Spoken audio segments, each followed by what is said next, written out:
Shalom saudara-saudari terkasih, kita akan lihat di dalam Matius pasal 10 ayat 27. Dikatakan oleh Tuhan Yesus demikian, apa yang kukatakan kepadamu dalam gelap, garis bawahi kata dalam gelap, katakanlah itu dalam terang, dan apa yang dibisikkan ke telingamu, dibisikkan ya saudara garis bawahi, beritakanlah itu dari atas atap rumah.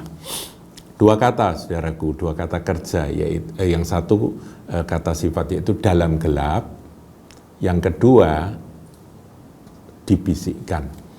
Jadi Tuhan itu berbicara kepada kita terkadang ketika kita berada di dalam kegelapan.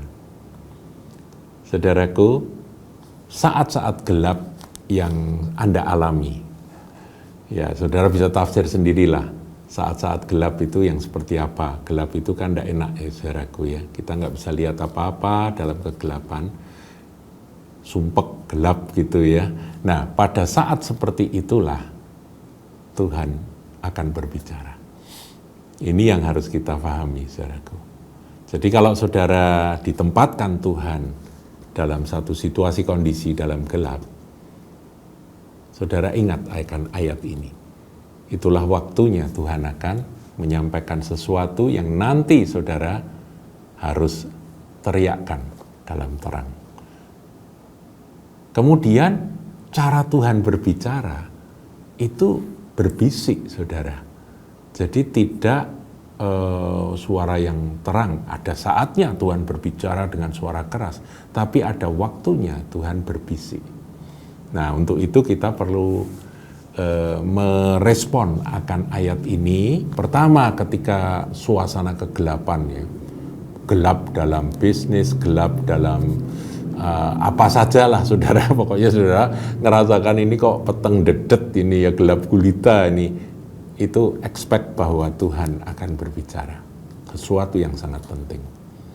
Yang kedua, cara Tuhan berbicara itu terkadang dengan berbisik. Khususnya kalau dikaitkan dalam gelap ini, Tuhan akan berbicara dengan lembut di telinga kita. Jadi kita harus menaruh perhatian dengan sungguh-sungguh.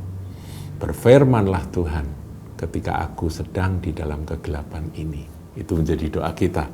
Nah saudaraku, di dalam perjanjian lama ada kisah Abram ya, ketika Abram itu mempersembahkan akan persembahannya kepada Tuhan. Dia sempat tertidur dikatakan. Nah, kemudian ayat firman dalam Kejadian 15 ayat yang ke-12 bunyinya demikian. Menjelang matahari terbenam, tertidurlah Abram dengan nyenyak. Lalu turunlah meliputinya gelap gulita yang mengerikan. Kata gelap gulita itu terjemahan dalam bahasa Inggrisnya horor, saudaraku ya, horor. Jadi mengerikan, menakutkan. Gelap gulita yang menakutkan itu turun meliputi akan Abram pada waktu itu. Jadi gelap, saudara. Tapi justru di dalam kegelapan itulah ayat 13 merupakan kelanjutan dari ayat 12 tadi, firman Tuhan kepada Abram. Saya tidak bacakan firmannya, itu adalah tentang kebenaran atau janji Tuhan tentang masa depan dari Abram dan keturunannya.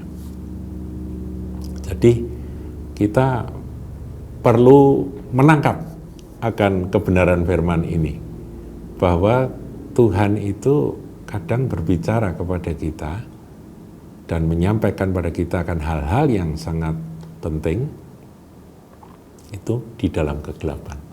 Melalui satu kegelapan yang mengerikan, saudara ya, kegelapan yang menakutkan. Kalau saudara sedang dalam kegelapan yang menakutkan, berserulah Tuhan, berbicaralah. Tapi berbicaranya Tuhan itu lembut di telinga, dibisikkan. Maka dari itu, saudaraku, ketika masa kegelapan itu datang, berdoalah, tenangkan jiwamu, pandang kepada Dia, percaya kepada Dia, dan nantikanlah Tuhan berbicara.